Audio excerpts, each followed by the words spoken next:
একটা ম্যাজিক দেখবে? তো দেখো, একদম ম্যাজিক হয়ে গেল। আমি এক চুটকিতে বিছনা চাদর ঠিক করে দিলাম। মানে সত্যি লাইফে এটা যদি হয়ে যেত না, আমি মানে কি বাঁচা যে বেঁচে যেতাম। মানে সকাল থেকে এত কাজ থাকে, একটার পর একটা কাজ হতেই থাকে। তো নর্মালি আমি বাড়ির সমস্ত কাজ করি, বাট এই কদিন আরও বেশি প্রবলেম হচ্ছিলো, কারণ যেহেতু মায়ের একটু শরীরটা খারাপ ছিল, তো মানে রান্না বান্না সমস্ত কিছুই আমাকে করতে হচ্ছিলো। এমনি সময় রান্না বান্না আমাকে করতে হয় না, এগুলো মাই করে।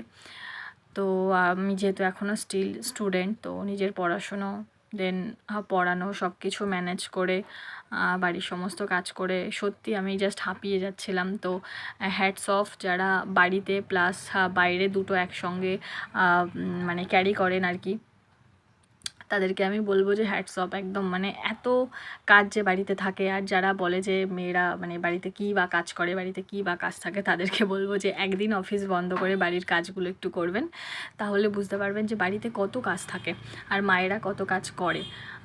তো সেটাই আর কি।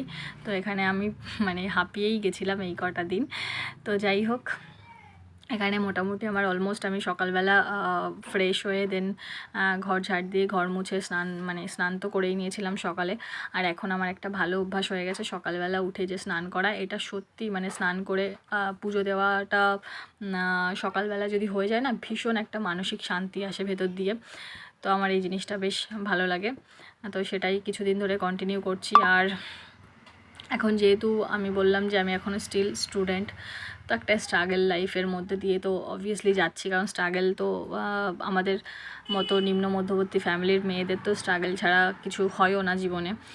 তো সেটাই চলছে, আর আমার ক্ষেত্রে বোধহয় একটু বেশিই চলছে আমার মনে হয়, কারণ আমি একদম মানে মোটামুটি একটু ছোটোবেলা দিয়েই বলা যায় নিজের পড়াশোনার সমস্ত দায়িত্ব নিজের ওপর, তারপর সেগুলো কমপ্লিট করে মোটামুটি পড়াশুনো কমপ্লিট করেছি, অনেক কষ্টেই করেছি। তো এখনও আমি সেইভাবে ইন্ডিপেন্ডেন্ট নই ফিনান্সিয়ালি, তো সেটা একটা ব্যাপার আছেই। তো সেটারই চেষ্টা করছি সব দিক দিয়ে, দেখা যাক কবে স্ট্রাগল শেষ হয়। তো যাই হোক, আশা করি ঠিকঠাক হবে আর কি সব জীবনে, আশা তো করাই যায়। তো এখানে আমার ঠাকুর পুজো কমপ্লিট করে আমি জাস্ট একটু ব্রেকফাস্ট করেছিলাম নর্মালি বাড়িতে আম চিড়ে মুড়ি এগুলো দিয়ে, কারণ অত সকালে আমার রান্নাবান্না তো কমপ্লিট আমি মা করতে পারে, আমি করতে পারিনি। তো যাই হোক, তারপর আমার ছিল পড়ানো, তো ওদেরকে বলছিলাম যে আম খায় একটু, তো আম কেটে দিয়েছিলাম। মানে যেহেতু এখন আমের সিজন, মানে শেষই বলা যায়, আমাদের গাছের আম প্রায় শেষ, তো আম আর নেই।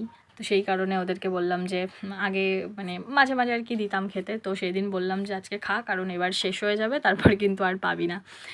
তো সেই হিসেবে ওদেরকে বললাম যে 10 মিনিটের ব্রেক নেয় সবাই। তো আমি ওদের সঙ্গে জাস্ট খাচ্ছিলাম, মজা করছিলাম। আমার স্টুডেন্টরা আমার সঙ্গে ভীষণই মানে মেশে, তো ওদের ছুটি দিয়ে আমি একটু ঘুমিয়ে নিয়েছিলাম দুপুরে, মানে দুপুরে রান্নাবান্না করেছি ওদেরকে ছেড়ে, তারপরে খেয়ে দিয়ে একটু ঘুম দিয়ে দেন উঠেছিলাম সন্ধ্যাবেলায় এখানে যেটা আমার ফার্স্ট কাজ সন্ধ্যা দেওয়া, তো সেটা আর কি করলাম।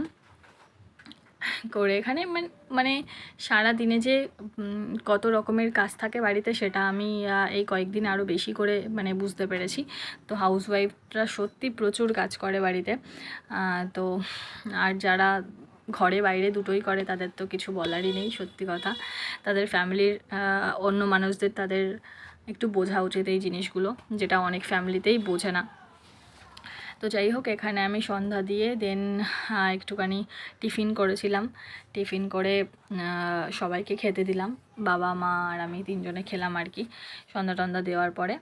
আর দেন একটুখানি পড়াশুনো করলাম। তো স্বাভাবিক সারাদিন যেহেতু টাইম পাইনি, তো রাত্রেবেলাটাই একটুখানি সময় পাওয়া যায় স্টাডি করার জন্য, তো সেই সময়টাকেই কাজে লাগানো হয় আর কি।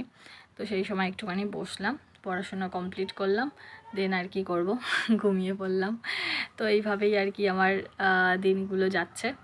তো এটা আর কি একটা ডেইলি ব্লগ বলা যায়। তো আমি তো এরকম ভিডিও আগে কখনো দিইনি, তো সবাই জানিও কার কেমন লাগলো, ভালো লাগলেও সেটা জানিও, খারাপ লাগলেও সেটা বলো, কারণ তোমাদের কমেন্ট বা সব কিছুর ওপর আমি মানে দেখে একটু ভালো লাগে, ভালো কমেন্ট পেলে ভালো লাগে, তো সেটাই আর কি। তো সবাই পাশে থেকো, আর সবাই সুস্থ থেকো, ভালো থেকো, তো সবার স্বপ্ন পূরণ হোক, ব্যাস, বাই।